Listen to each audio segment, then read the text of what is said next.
So this top story this half an hour, a hard line on Iran. President Trump will welcome Saudi Crown Prince Mohammed bin Salman to the White House this afternoon as he continues his global trip. The controversial Iran nuclear deal is expected to be a key talking point for the two leaders. Yesterday, Saudi's foreign minister called it, quote, a flawed agreement. Joining me right now is Fox News senior strategic analyst, General Jack Keane. General, it's great to see you. It's great to see you, Maria. Thank you so much for joining us. President Trump has remained critical of the Iran deal, has threatened to pull out of the deal. What do you expect to hear from the Crown Prince on this? Well, this is the third time they've met, so I think it's just going to reinforce the fact that the nuclear deal with the Iranians that the Obama administration crafted has put in jeopardy the security of not only the Kingdom of Saudi Arabia, but all the Sunni Arab states. And they felt this right from the beginning. And they're absolutely right about it because, you know, the tragedy of the nuclear deal is the intent of the deal was supposedly to keep nuclear weapons away from the Iranians. But the nuclear deal gives them a pathway after 10 years to nuclear weapons. And that's what's got them so concerned. So every Sunni Arab country is now moving towards nuclear power. Not nuclear weapons, but nuclear power. Why are they doing that? One, they need it to subsidize their economy because the oil situation is being reduced. The second thing is they're getting prepared to the fact that Iran's going to have nuclear weapons. Why do you differentiate nuclear power versus nuclear weapons? Well, because the transition from clean nuclear energy to nuclear weapons isn't that much. It's just a little bit more enrichment of uranium that puts you in a position where you're going to have nuclear weapons. And that's what the Iranians are trying to achieve. I mean, we give them, we started 10 years, now it's about 7 years, threshold capability to go from nuclear energy, normal nuclear power that we have in the United States, to actually have a threshold capability to go to nuclear weapons. And that's what the concern is. The Crown Prince is going to talk to the president about that. And I think he's going to, be honest with you, Maria, I think he's going to get a very receptive ear. The second thing he's going to talk to them about is Iran's malign behavior in the entire region and how they're trampling on U.S. interests, but also on the interests of the Sunni Arabs, and particularly, in this case, the Kingdom of Saudi Arabia. Yeah, I want to ask you about that as it relates to Yemen. But let me ask you this before I go there. So the president will have to decide whether or not to renew the Iran deal. May 12th. May 12th. Do you think he's going to renew it, or does he pull out? I mean, this is the question that he's going to have to decide, right? I suspect they already have all that cash. They're working very hard right now with the Europeans to try to fix the deal.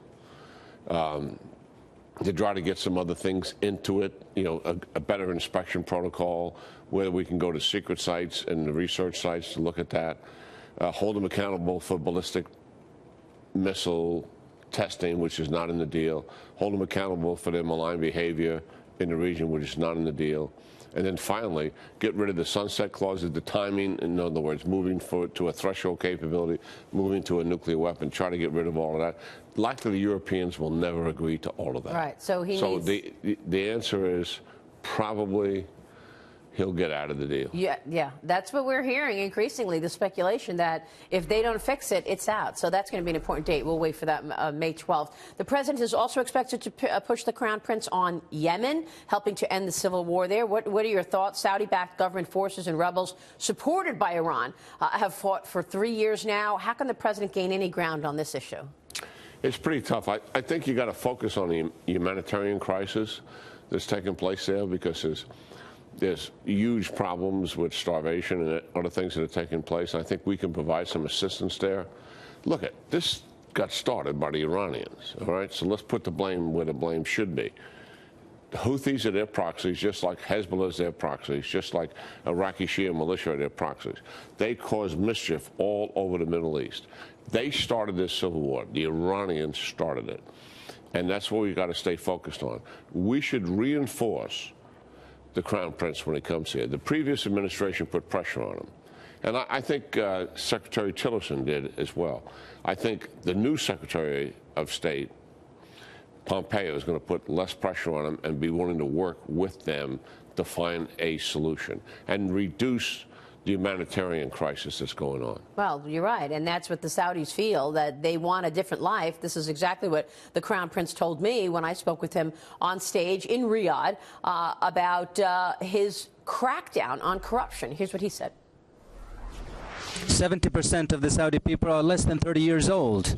And quite frankly, we will not waste 30 years of our lives in dealing with extremist ideas. We will destroy them today. We want to live a normal life, a life that translates our moderate religion, our good customs. We coexist and live with the world and contribute to the development of our country and the world. This is something that there are steps that we have taken in the past that are clear.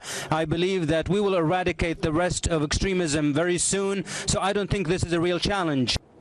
Will they be able to do that, eradicate the rest of the extremism? I mean, when I was with His Royal Highness in Riyadh, he said he wants to get extremism down to 5% of the population, that it's up to 30% right now. Are they going to be able to do that, you think?